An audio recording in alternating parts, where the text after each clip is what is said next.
عايز تكسب فلوس في 2025؟ بص، الطرق القديمة مش هتنفع لوحدها والدنيا بتتغير بسرعة.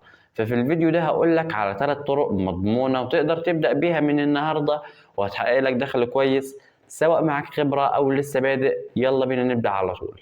الطريقة الأولى معانا وهي الشغل عبر الذكاء الاصطناعي. طبعا الذكاء الاصطناعي بقى منتشر في كل حاجة دلوقتي، بيصمم فيديوهات وبيعمل صور وبيعمل كل حاجة انت عايزها الذكاء الاصطناعي بيعملها. فانت بامكانك تبدأ الشغل عبر الذكاء الاصطناعي وتبدأ من تحقيق الارباح. طب انت هتصمم مثلا فيديوهات وصور، هتقولي طب انا يعني هرفعها فين؟ مثلا ان كانت فيديوهات ان كانت صور، طب انا هرفعها فين بس اصممها؟ هديك النهارده موقعين. اول واحد معانا واللي هو فريلانسر، والتاني مستقبل. الموقعين دول اي تصميم ليك على الذكاء الاصطناعي، ان كان فيديو ان كان صورة ان كان كتابة ان كان نص ان كان اي حاجة، بامكانك ترفع كل شغلك عبر الموقعين دول. تنسخ شغلك وتصممه، مثلا ان كان كتابة تعمله مثلا كتب، ان كان تكتب قصص عبر الذكاء الاصطناعي وبتاخد مثلا حاجات معينة تبدأ تصممها على هيئة كتب وترفعها على الموقعين دول.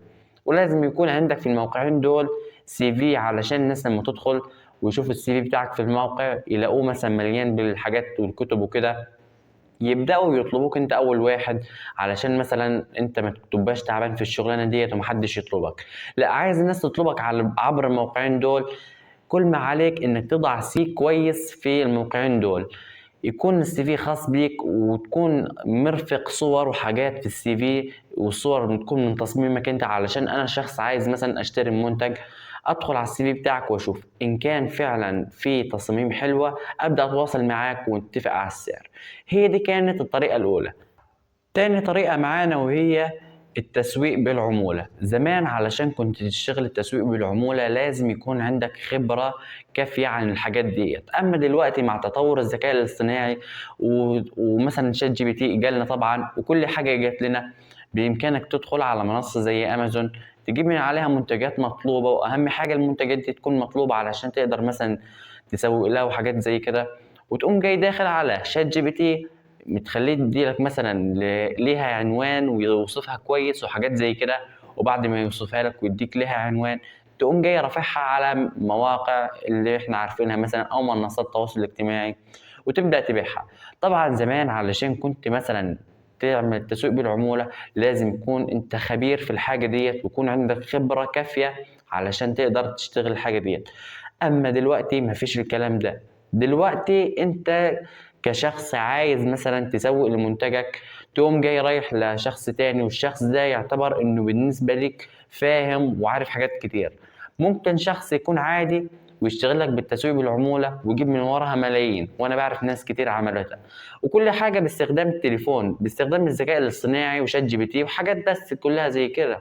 يدخل على شات جي بي تي، يقوم جاي جايب الوصف بتاع المنتج وكده، ويسأل. وكمان اذا عايز تسأل شات جي بي تي وتقول له طب انا فين اقدر ابيع المنتج، بيقول لك. فطبعا شات جي بي تي ما عادش بيسيب حد في حاله. وانصحك تشتغل تسويق بالعمولة وهتنجح، وان شاء الله هتنجح. هي دي كانت الطريقة التانية معانا. الطريقة التالتة معانا وهي إنشاء قناة يوتيوب من غير ما تظهر بوشك.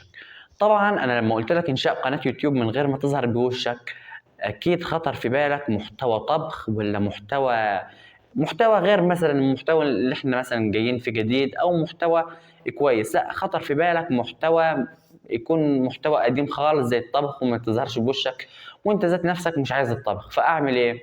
في عندك مثلا شات جي بي تي، بإمكانك تطلع تتكلم عن الذكاء الاصطناعي.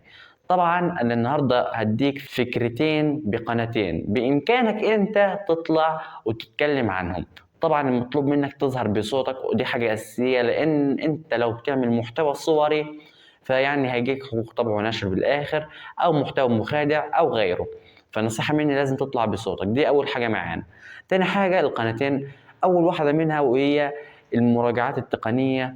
وبس المراجعات التقنية، تجيب مثلا منتج وتبدأ مثلا تتكلم عنه. تجيب منتج وتبدأ تتكلم عنه، المنتج ده سعره كذا، بتقدروا تشتروا منه على كذا، واحد اتنين تلاتة. أما القناة التانية وهي الإخبار بشكل عام، أنت بإمكانك تطلع إخباري مثلا، وتطلع بنشرة أخبار، وتطلع بأي حاجة زي كده بصوتك كله، وده كله بيجيب فلوس من وراه. طبعا ده كان جزء من الفيديو بتاعنا كامل ان شاء الله بكره هننزله على منصة اليوتيوب. وخليكم اشتركوا في القناة، ما تنسوش الاشتراك وتفعيل زر الجرس. وان شاء الله بكره هننزل لكم الفيديو بالتفصيل بكل حاجة. بس النهاردة يعني انا ما كنتش عايز اعمل فيديو، بس بصراحة يعني قلت لازم اعمل فيديو توضيحي بحيث اني احمسكم علشان تستنوا الحلقه بتاعت بكره. استنوا الحلقه بتاعت بكره وان شاء الله هشرح لكم التفاصيل دي كلها كامله، وعلى اي مواقع تقبلها وكده. الحلقه بتاعت النهارده كانت اغلبها تقطيعات واغلبها حاجات كتير وبس، يعني اعذرونا بالحاجه ديت. وشكرا لكم، اتمنى التوفيق للجميع. باي باي.